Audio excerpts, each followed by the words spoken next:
Hello my dears, and welcome back, or welcome. I thought I would come and film a quick intro to this vlog. I just filmed a video which will be up by the time you're seeing this. It's about books I'm looking forward to in 2024 that aren't out yet but are coming out soon. But yeah, I wanted to film the intro to this vlog because it's gonna be two books.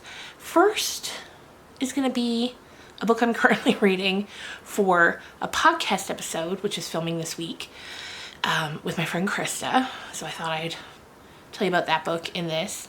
And then I bet by the time this video is out, that podcast will be up. So I can link it down below in case you haven't checked out my podcast yet. Also, I don't know what the other book we're going to read is. We've got a couple of choices. I was thinking either Emma by Jane Austen, because I haven't read that book in a hot minute, or The Manor House by an author whose name I can't currently remember. Or we've also got this one here, Once There Were Wolves, but I think I want to do a book talk on this one. So I think it's going to be between The Manor House and Emma, so stay tuned to see which one we're reading. Anyway, I'm going to go now and edit the last video I just filmed so I can get that posted. But I hope you enjoy the vlog. Right, hi there guys. It is a beautiful spring day here today. It's, I think, like 0 degrees. Nice and sunny. I'm just doing a little grocery pickup now. Then I'm going to go home, get some lunch. And then I want to finish reading the book that I have to read for the podcast episode I'm recording tomorrow with my friend Krista. And then we're going to start on reading a new book for this vlog. So I don't know what book that's going to be yet, but we will see. Okay, so here's the book I'm finishing up for my podcast this week. This one was chosen by my co-host Krista. It's kind of a revenge novel. It's about a wife who finds out that her husband is cheating on her. And so she gets in touch with the mistress, and together they plan this whole absolutely bonkers revenge. And I'm enjoying it. I will say it feels a bit long. It's 350. Oh, look at my nails. Okay, it's 350 pages. I'm on page 231. Like, I don't know how they're gonna drag this out for another 100 plus pages, but like I said, I'm enjoying it. And kind of interesting is Jane Fallon, the author. I had a moment when the book arrived where I was horrified that maybe this was Jimmy Fallon's wife. And I hate him. Anyway, I looked her up, and she's actually Ricky Gervais's partner. So that's interesting. I like him, and like I said, I'm enjoying this. Cute cover. Krista's got a different one, which you'll see, but enjoying it. Look at this sunset here out over the prairies. The trucks are kind of blocking the view, but so it's Thursday night now. I've come to Krista's house. We're gonna record a podcast episode for Got You Back. We've got a different cover. Yeah, that's cute too. Yeah, so I just thought I'd show you our setup here, and I'll link the podcast down below, of course. You can go and check it out. All right, hi there guys. I'm back now from recording the podcast. We had a ton of fun, as we always do. Just so you know, I think I give that book a 3 out of 5, 3.5. It was fine. I enjoyed reading it, but it wasn't great, but it was still fun to read. Anyway, that's the book we're going to be reading for the rest of this vlog. I've read another one from this author. I think it was called like The Weekend Retreat or The Weekend Getaway. It was kind of like a snowed in type of story, and I really liked it. So let's see how this one goes. All right, hi there guys. I've come now to Walmart, as you can see there. And I'm procrastinating going inside, so I thought I would tell you about the first 2 chapters of The Manor House. So in the first chapter, we learn that Nicole and Tom have won the lottery, and they've built this beautiful house that they call the Glass Barn, kind of out in the middle of nowhere, where Nicole and her dad used to go birding when she was little. And now Nicole's home. She's trying to find Tom. She can't find him anywhere. They have a smart house, which sounds super annoying. But, like, the music follows you throughout the house. That sounds cool. But I often, whenever there's a smart house in a book, that always becomes a problem later. Like, not being able to override things. So, I'm waiting for that. Anyway, she's looking for Tom. Then she finds him drowned in the pool. So, she's, of course, freaking out. That ends chapter 1. Chapter 2 is her running over to the neighbor's house, which they call the Manor house, which is the title of the book. So, maybe Nicole and Tom aren't the main characters. Anyway, Nicole runs. Obviously not Tom, he's dead. Nicole runs to the neighbor's house. Like Tom said, she's freaking out. So the neighbor's husband, Ollie, he's gone over to check on Tom while they wait for the ambulance. So that's basically where we are now. I feel like I'm coming down with a chest cold. So anyway, I gotta run into Walmart now, get a few groceries, and get some NyQuil. Neither, guys. Okay, so it is now Saturday evening. I'm still feeling a little under the weather, but not too bad, I don't think. Anyway, I picked up a few books over the past, like, few weeks, maybe month, that I wanted to show you guys. The first one is, I got it at a used bookstore. Let me show you. It's called Alfred Hitchcock Tales of Terror. So I grabbed this at the used bookstore. It was $2. I didn't even care what it was about. It didn't come with the dust jacket or anything, so there wasn't really any way to, like, learn more about it at the time. I could tell it was a short story collection, and based on the title, I didn't know, like, were these short stories he wrote. Because, you know, I know the movies, but I thought, oh, maybe he wrote short stories as well. But no, they're just, I guess he curated this collection, and I'm excited to read it. I don't know when I'll get to it, but there's a ton of stories in there. All right, it is Sunday evening now. Just came out to the car. We've had some snow today. Okay, there's a little better. You can see a little bit. It's about 6:09 p.m. now. Last night I did a good bit of reading. I think I got to chapter 8. And yeah, I think this is going to be an interesting book.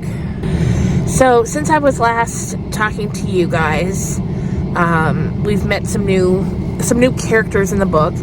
Like, so I was telling you about Sasha and Ollie. Those two, they're married. They live next door.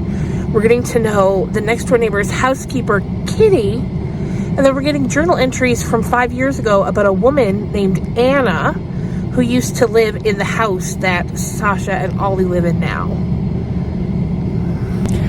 And in her journal entries, she's grieving. So, because her husband has just died, sort of like what's just happened to Nicole. And so she lives in the Manor house with Kitty. And Kitty tells her she should sort of get out of her shell and go to a yoga class that ends up being taught by Sasha. So, of course, at this point, I'm now wondering, like, how did Sasha and Ollie get Anna's house, and where is Anna? It is a snowy, blowy Monday morning. So I'm just making some coffee, and then we're going to snuggle in and hopefully finish that book today. Here's one of the other books I've picked up recently by Kimberly Lemming. That time I got drunk and yeeted a love potion at a werewolf. I don't know anything about this book, but that title, I saw it in Walmart, and I was like, I have to read this. All right, it is Monday afternoon now. I've cozied in for some reading. I'm almost halfway through the Manor house. Things are starting to kick off. Those neighbors, Sasha and Ollie, I don't know what's up with them, but they're bad news. We're starting to get more from Anna, the woman who lived in the Manor house 5 years ago, from her journals. And so how she had met Sasha when she took a yoga class after her husband died. And so at the point we're at now, they've somehow, like, swindled their way into the house, but she still lives there too. She's like, they're living with her. I don't know, but they're bad news. Now, of course, that could just be what they want us to think for now, but as of now, Sasha and Ollie are seeming very suspicious. Okay, so I just got to a twist, pretty substantial one, about the identity of the housekeeper who we knew as Kitty. And we find out that it's actually Anna. It's a whole thing. I'm not going to get into the whole of it, but that was a pretty good twist. I'm going to try to keep this video fairly spoiler-free, so that if you haven't read it, since it's still a fairly new book, you can read it if you like. Ed and I are just settling in now to watch an episode of Shadow and Bone. We're on season 2, episode 6. The show's been canceled, but we're still finishing this season. It's based on a book series, a fantasy book series by Leigh Bardugo. There was 3 books. There's supposed to be 3 seasons, and they canceled it. Are you enjoying the show, Ed? I am. I cannot wait for them to make that 6 of Crows series. Oh yeah, they canceled that too. Oh. But we're still enjoying it. Yeah, no, it's a good show. I genuinely do not understand why this got canceled. It was wildly popular too. Yeah, and everything that Netflix released for like the 2023 year, their year in review thing. Yeah. This was like the most viewed show, the most streamed, the most everything, and still they were just like, yeah, no. The other night you said you think that something happened behind they must the scenes have or something. Yeah, during the strike or something. Yeah, something. I feel like you're completely right, and they just use the strike as the okay. Well, yep, it's over. It's got to be. If anyone knows what happened, let us know in the comments. Yes, please.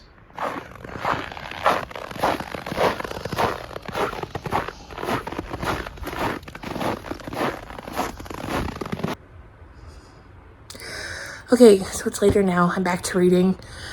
We just got a wild reveal. More identities are coming to light. We're learning more about the original Kitty and who she is. And it is crazy. Okay, so meanwhile, for like the original couple, Nicole and Tom, they're still trying to find out what happened to Tom, if it was an accident, if it was murder. I'm starting to think it was just an accident. That whatever happened there is just like the kickoff point that leads to everything that happened at the other house being found out. That's what I'm betting. Okay, so I just got out of the shower and I just finished the book. Don't mind my eyes. Do your eyes look like this when you get out of the shower? You would think that the whole time in there I'm just rubbing soap into my eyes. I'm not. Anyway, I finished the book. Let's go talk about it. Okay. I'm trying to set the right color here. Okay, you know what? We'll just do that. Okay, I've come down to end this vlog. But before I do, I wanted to show you one of the other books that I picked up recently. And that is this copy of Sylvia Plath's The Bell Jar. We decided that we were going to read this for May's podcast episode. I'll probably also do a video on it here after I read it, a book talk. But I read this years ago, probably 20 years ago at this point. And I loved it. And when I was at Krista's filming the last podcast episode, which is up now if you want to listen, it's on Spotify, THC Library. She mentioned that she had recently bought it because she had never read it and she kind of wanted to dip a toe into some classics. Because I read a ton of classics, but she doesn't really, and she wants to start. So she figured The Bell Jar would be a good place to start. She's like, I see people reading it in movies and TV shows all the time. She's like, I want to see what it's all about. And I feel like this is a good place to start because it came out in 1963, so it's not too, like, it's not like Old English or anything. It's a good place to start with a classic. So I picked up this copy, but I also wanted to show you my original copy of The Bell Jar from when I read it the first time. And I bought this. The reason I had to get a new copy is because this one is, it's falling apart. And I don't want to do any more damage to it because I love this copy a lot. I thought I would tell you a bit about where I got this copy. Before we lived in Alberta, where we live now, we lived in Ontario for 8 years in a town called Windsor. And in that town, there is a used and rare bookstore called Juniper Books. It's one of my favorite places I've ever been. What was so cool about it, it was an old house. And so this guy, he used to be a teacher. He didn't love it, so he wanted to open a used and rare bookstore. And so he bought a house and he transformed it into this bookstore. And so it was so cool when you came into the store, there was like the till was there, and then a bunch of like general fiction books filled this area. And there were just shelves and shelves of them. General fiction, some nonfiction, I think, travel books, things like that. And then the till was there where he would greet you. And I really liked him. Right off the bat, from the first time we met him, Ed and I really liked him. Anyway, so what was extra cool, so you get in through this space and you go up a small set of stairs. And then up there were like, I think 3 or 4 rooms. So like when you got up the stairs to the left, there was a room, and then there was a big, comfy, like easy boy chair, or lazy boy chair, sorry. And all of the shelves in that room were like books about religion and self-help books and spirituality, things like that. And then if you went across the hall, it was an area that kind of looked like a kid's playroom. And that's where all like the children's books were there. And then also along the walls, it was like books for middle schoolers and teenagers. And then there was what was once, I imagine, the kitchen. And it still very much looked like a kitchen. It had countertops and stuff like you would find in a kitchen. And that's where all the cookbooks were. And then there was another set of stairs. And when you went up there, that's where all the horror and the sci-fi were. I love that place. And if I ever make it back to Windsor, I'm definitely going to check in there again and see how it's going. I know it's still open, which I love. Of course, that's one of those things, you know, it's been many, many years, like 15, 20 years. And, you know, sometimes it's tougher for small businesses to stay afloat, especially post-COVID times. But Ed actually reached out and messaged him a few months ago, and he responded and said, you know, things are good. And Ed told him how much we loved the store. And it was the greatest. If you have a used bookstore that you love, tell me about it in the comments, because I would love to hear all about it. And that's where I got that. That's where I got many books, many classics, many old copies of classics, which is my favorite way to read a classic, like in an older print of it. And what became really cool too was I'd go in there and I'd ask him like, oh, do you have this book? And he'd be like, no, but I'll keep an eye out for it. And then like the next time or the time after that, when I went in, he'd be like, oh, look what I found. And I've got some incredible things on my shelves because of him keeping an eye out on things for me. So many incredible things. Maybe one day I'll do a video showing you all the things that I found there. Things that there's 2 volumes in particular I probably won't ever read, but just having them on my shelf is so incredible that I couldn't turn them down. So anyway, the Manor House. Okay, so I stopped checking in as periodically because things were just going crazy. I had so much fun with this. Jilly McMillan, I quite enjoy her. I read another one from her I know I mentioned earlier. I think it was called The Weekend Retreat. And it was about a bunch of girls going on a weekend retreat together. And I enjoyed that when I read it. And I think I like this one even better. Basically, if you love like a good sort of old-fashioned sort of standard thriller where it's twist, twist, twist, and it keeps you on the edge of your seat, I would definitely recommend this. It was great. And like I said, I don't want to give too many spoilers because it is still new, and if you're watching this, I still want you to be able to go out and enjoy it. But I loved it. Everyone in this story, and there are many characters. There's like, let's see, Sasha, Ollie, Kitty, Anna, Nicole, Tom, Patrick. There's 7 characters that are pretty principal characters, and they all have a secret. And I loved it. I loved it. And I think you probably, if you're watching this, you probably would too. So that's all I'm really going to say about it, I think. I don't know what else to say without spoiling it. Twists, secrets. The hits just keep on coming. Right up until the very end, I loved it. It's going to be a 4.5 star for me. Loved it. And I will definitely be keeping an eye out for what she puts out next. I just thought it'll probably say on here what that other book's name was, just in case I'm getting it wrong. The Long Weekend. I don't know why I was calling it The Weekend Retreat. The Long Weekend. Read that too if you haven't. But yeah, this is great.